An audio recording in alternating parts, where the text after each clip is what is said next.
बिस्मिल्लाहिर्रहमानिर्रहीम। सामीन इकराम, कायद-ए-आज़म मोहम्मद अली जिन्नाह का दौरा कश्मीर का अगला हिस्सा।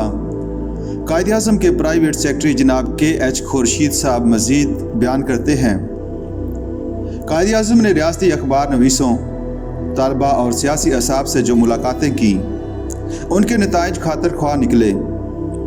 यहाँ तक कि कश्मीरी बरहमनों में एक तबका जिसकी लीडरशिप पंडित प्रेम नाथ बज़ाज़ के हाथ में थी, पाकिस्तान का हामी बन गया और इसने अलल ईलान मुतालबा पाकिस्तान की हमायत शुरू कर दी।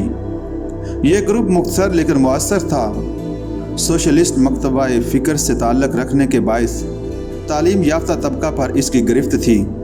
यह भी एक हकीकत है कि कश्मीर के तमाम बड़े लीडर जो मुख्तलिफ सियासी जमातों से ताल्लुक़ रखते थे, जिनमें शेख अब्दुल्ला और चौधरी गुलाम अब्बास भी शामिल थे, पंडित प्रेम नाथ बज़ाज़ से बहुत मुतासर थे। सियासी इख्तलाफ के बावजूद निजी तौर पर ये दोनों साहब पंडित बज़ाज़ से मशवरा लिया करते थे।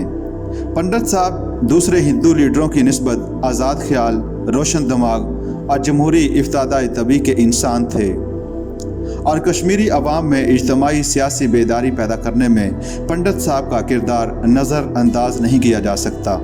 कायद-ए-आज़म के वहाँ क़याम और मुलाकातों का ये असर हुआ कि पंडित प्रेम नाथ बज़ाज़ रफ्ता रफ्ता इस कदर पाकिस्तान के हामी बन गए और शेख अब्दुल्ला से इनके इख्तलाफात इतने बढ़ गए कि एक दफ़ा शेख अब्दुल्ला ने पंडित बज़ाज़ पर कातलाना हमला कर दिया। पाकिस्तान वजूद में आने पर जब बज़ाज़ साहब को गिरफ्तार किया गया तो पुलिस की गाड़ी में सवार होने से कबल उन्होंने पाकिस्तान जिंदाबाद का नारा लगाया। ये अंसर जो कायद-ए-आज़म के दौरान कश्मीर के नतीजे में पाकिस्तान का हामी बन चुका था, कांग्रेस और हिंदुस्तानी हुकूमत ने उसे दबाने, ख़रीदने और लालच देने की हज़ार कोशिशें की, लेकिन बेसूद। पाकिस्तान को बदनाम करने के लिए कांग्रेस के पास बड़ा हरबा ये था कि उसे फ़िरका परस्ताना, मुतासब, रजात पसंदाना और मजहबी जुनूनियों का मुतालबा कहा जाता। हालांकि मुसलमानों का मुतालबा आज़ादाना राय शुमारी करवाने का था और आज भी है, और इस राय शुमारी में हर गैर मुस्लिम बाशिंदे को भी अपना नज़रियाती प्रचार करने का हक़ हासिल होगा। इसके लिए इस मुतालबा को फ़िरका वाराना कहना हमाकत थी। कायद-ए-आज़म के इस दौरे के दौरान नवाबज़ादा लियाकत अली खान, काजी मोहम्मद ईसा, मोहम्मद हाशिम और मुस्लिम लीग के कुछ दूसरे मरकज़ी रहनुमा चंद दिनों के लिए कश्मीर आए। इन लीडरों की आमद भी कश्मीर में पाकिस्तान के हामियों की इखलाकी क़ुव्वत बढ़ाने का बायस बनी और मुख्तलिफ प्राइवेट इज्तिमाआत और इस्तकबालियों में लोग कायद-ए-आज़म के नज़रियात व अफ़कार से मुस्तफ़ीद होते रहे। श्रीनगर के एक मशहूर ताजर ख्वाजा गुलाम अहमद ज्यूलर ने कायद-ए-आज़म के एजाज़ में शहर के मशहूर अमर सिंह क्लब के लान में असराना दिया, जिसमें कश्मीर की तमाम सियासी और गैर सियासी मुस्लिम और गैर मुस्लिम मुमताज़ शख्सियतें और नेशनल कॉन्फ्रेंस के तमाम लीडर, हिंदू तंजीमों के रहनुमा और हिंदू अखबार नवीस भी मौजूद थे।